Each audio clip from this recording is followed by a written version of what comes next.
You're Brett, right? Yeah. I thought so. When I lay my vengeance upon thee. We got into this thing with the best intentions, really. I never... The story begins in Los Angeles, where we first see a small restaurant and two people sitting together. The boy is Pumpkin, while the girl is Honey Bunny, and they have been together for a long time, so they really love each other. They do not have proper jobs, so they survive by stealing, and right now they are talking about what they might steal next.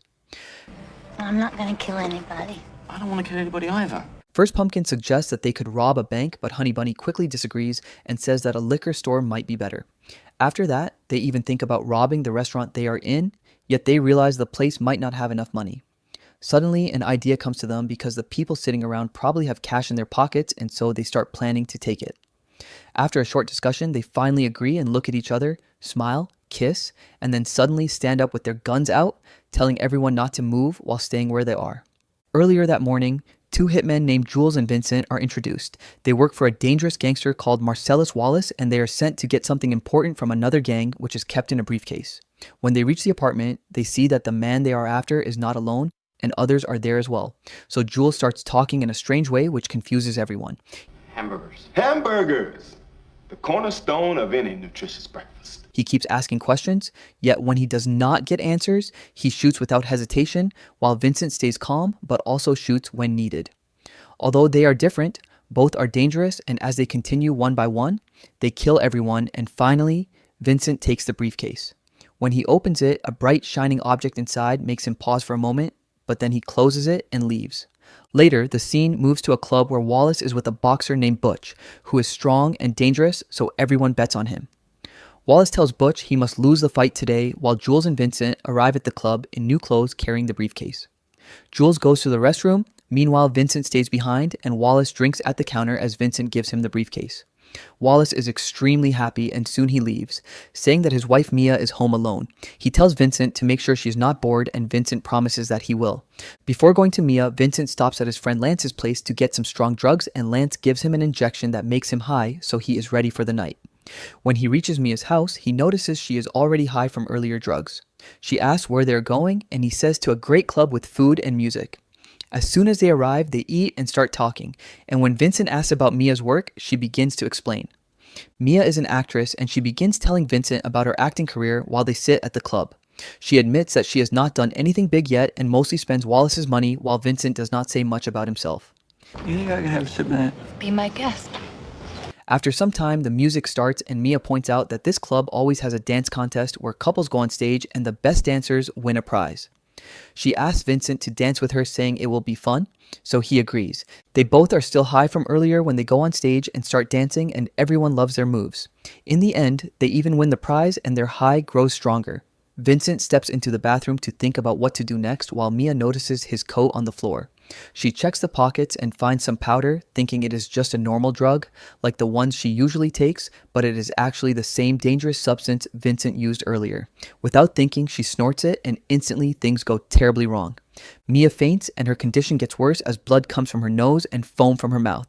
Vincent comes out and panics because Wallace told him to take care of her, and if anything happens, Wallace will kill him. He cannot decide what to do because taking her to a hospital could involve the police and Wallace might find out, so he decides to take her to Lance's house instead. At first, Lance refuses, but Vincent insists, saying there is no other way and they must save Mia because she took his substance. When they reach Lance's house, everyone panics and lay her on the floor while Lance says she needs an injection directly into her heart to survive. He fills the syringe and comes toward Mia while Vincent watches nervously. They argue about who should give it, but finally Vincent takes charge. You're gonna give it a shot. You're gonna give it a shot. I ain't giving her the shot. And as the injection goes in, Mia wakes up. Everyone is relieved, especially Vincent, who takes her home and tells her everything that happened today must stay secret, while Mia promises she will keep it that way. Then the story flashes back to Butch's childhood, where a captain who was a friend of his father visits and gives him a gold watch. He tells the story of the watch, saying it belonged to his great-grandfather. It was first purchased by your great-grandfather during the First World War. Then his grandfather, then his father, and it survived dangers including being hidden during the Vietnam War. Butch takes the watch and keeps it safe. Back in the present, Butch finishes his fight and kills his opponent brutally. Wallace is furious because he bet on Butch losing and now lost a lot of money, so he wants to find and kill him. Meanwhile, Butch runs, takes a cab driven by Esmeralda, and talks to her before she drops him at a motel. He goes inside where his girlfriend Fabienne is waiting, and we realize he had planned this escape long ago to trick Wallace. After planning everything carefully, Butch decides to first clear his apartment and then head to a motel after winning the fight. The plan is to leave the next morning and go back to his hometown for a while before leaving the country. However, the next morning, Butch loses his temper because Fabienne tells him she forgot his gold watch, the one that belonged to his father, and that is extremely important. Only Butch knows how valuable it is, so he gets very angry and starts smashing the TV and breaking things around the motel. After venting his anger, he calms down and tells Fabienne that he must go back to the old apartment to get his car. He takes her car Say the words, don't forget my father's watch. and leaves through the back door because going out the front would be too dangerous since Wallace must have guards everywhere. Once inside, Butch finds the watch and is ready to leave.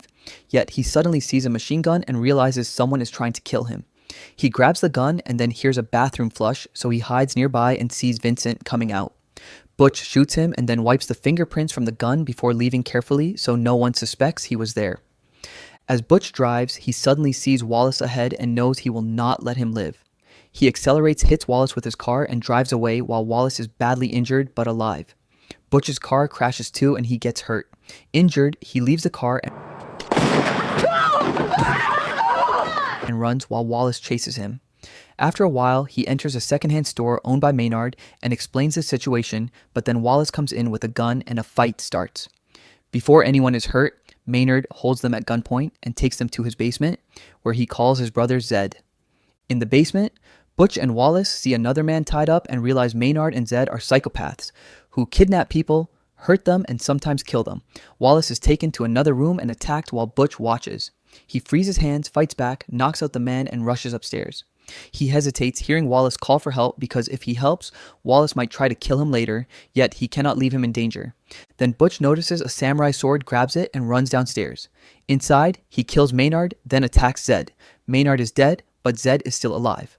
Wallace frees himself and shoots Zed in the groin. Butch asks if he is okay, and Wallace says he has come far from being okay. Wallace tells Butch to leave the city fast and never tell anyone about what happened, so Butch leaves. Outside, he takes Zed's motorcycle and goes to Fabienne. She asks about her car, but he tells her he cannot explain and urges her to get on the bike quickly so they escape together. Later, the story flashes back to Jules and Vincent.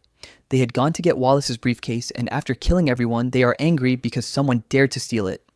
Jules kills the main man, but another hides in the bathroom and starts shooting at them. Even after many bullets, they are unharmed, so they shoot him. Later, Jules says, surviving shows he should leave his dangerous life, while Vincent thinks Jules has gone crazy. Jules and Vincent take Marvin into the car and start driving toward Wallace with the briefcase, while Jules keeps thinking about how they even survived the attack earlier. He tells Vincent that this is their second chance and that they should really think about changing their lives. Vincent does not believe him, and he gets angry while talking to Marvin, forgetting that his gun is pointed at him. In a sudden moment of anger, he accidentally shoots Marvin and he dies instantly, so blood and pieces of him are all over the car and they do not know what to do next. If they keep driving like this, the police could catch them at any moment. Jules remembers he has a friend named Jimmy who lives nearby, so they drive to his house and park. Jimmy warns them that they only have 1 hour to clean the car and leave because his wife works night shifts at a hospital. If she comes home and sees the car like this, she will call the police. Things are getting worse, so they decide to call Wallace and explain everything. Wallace tells them not to worry and sends a professional cleaner named Winston Wolfe who knows exactly how to handle situations like this. Wolfe arrives and immediately takes control. At first, it looks like he will do everything himself, but instead he gives instructions and makes Jules, Vincent, and Jimmy do the cleaning. He tells them to take showers and borrow some of Jimmy's clothes, and then he tells them to hand over the car and the body to a woman named Monster who will take care of both. No, I drive real fucking fast, so keep up. Once Wolfe leaves, the men are free to continue their lives. Later, Jules and Vincent go to a restaurant to eat the same one we saw at the start of the story where Pumpkin and Honey Bunny are sitting. While they are talking, Jules tells Vincent that he is leaving the life of crime because he believes he received a message from God. Vincent is shocked and asks what he will do now, and Jules says he will help people and do the right thing. While they are talking, Pumpkin and Honey Bunny suddenly pull out guns and start threatening everyone. Vincent calmly gives Pumpkin his wallet without hesitation, but Pumpkin tries to take Wallace's briefcase. Jules steps in and shows his gun while God damn it, what is it? Vincent points his gun at Honey Bunny. Both Pumpkin and Honey Bunny freeze because they realize the situation is serious. Jules tells them they probably do not even know who he is or how many people he has killed. Yet today, he believes he got a message from God. That is why he is letting them live, and he tells them to take the wallet and leave. Pumpkin hesitates, but Jules reassures him that today is his day, so they take the money and leave, shaken but alive. After they leave, Jules and Vincent finish their meal and prepare to go heading toward Wallace's club.